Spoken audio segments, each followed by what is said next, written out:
See, today I just want to explain you about one of the prototype, one of our career transition learner worked on it. So you are able to view my screen. So this is the one we call it as a lead conversion predictor, or where exactly it is able to predict what is the likelihood of a particular lead to get converted. So based on the description, if you are able to explain or if you are able to give the description, it is able to say how likely a lead going to be converted or he going to pay the money to a particular company.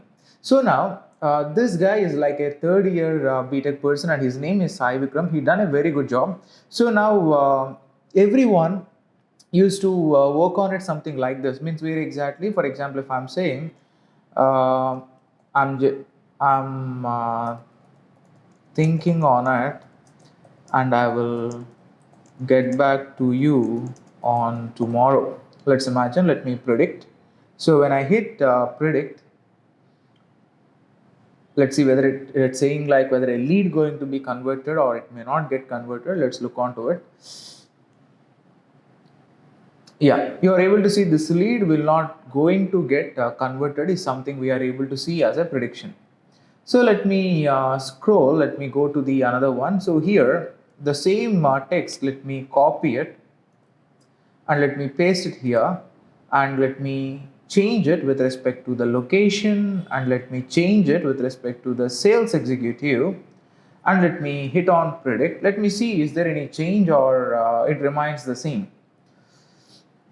So the above one is only like a regular NLP one, where exactly if you are able to give a text, it is understanding the text, and here they use a normal machine learning. We can use even deep learning as well.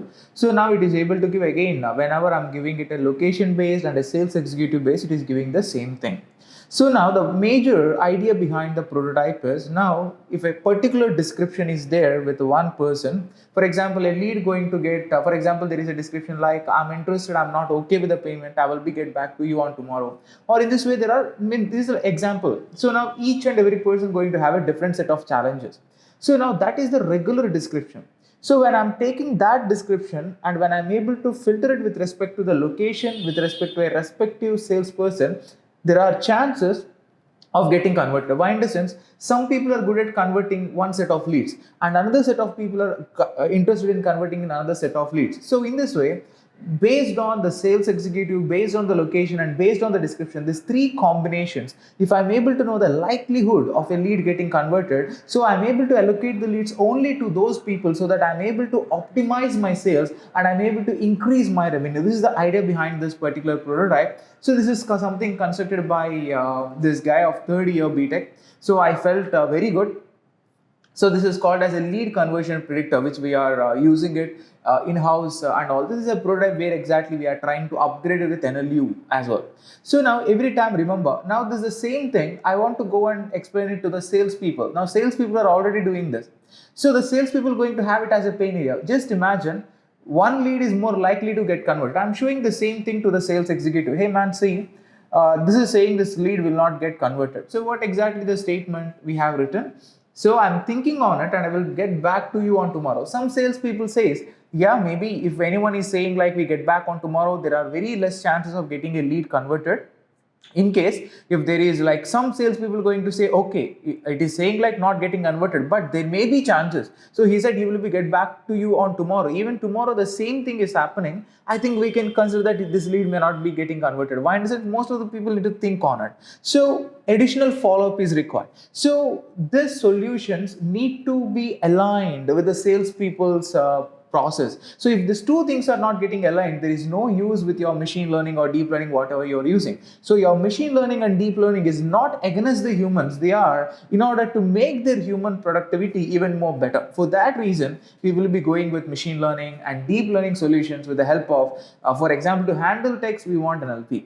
So this is one of the prototype which our learner constructed it. So if you are trying to get into real-time industry, always think about whatever the machine learning or data science or NLP or deep learning you know, how you can add a value to the companies is very important.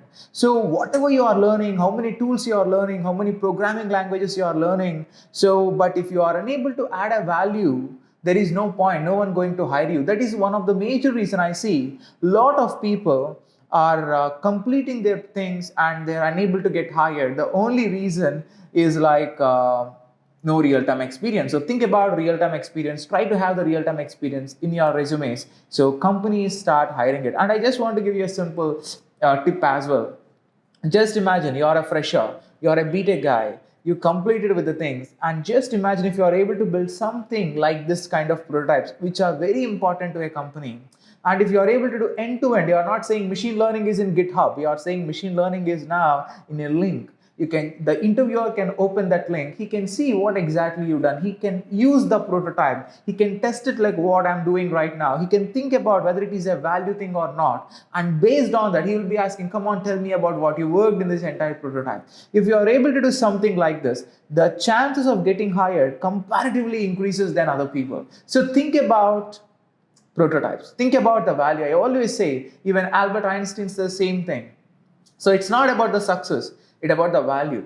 The more you add the value, so success is nothing. So it's keep on coming you every single moment. Why? In the sense you are able to add a value, everyone going to come near you. Why? You're the guy where you add a great value. Think about, are you a valuable asset to a company or you are a burden? Think about it and try to build prototypes, not just scripts. Thank you so much.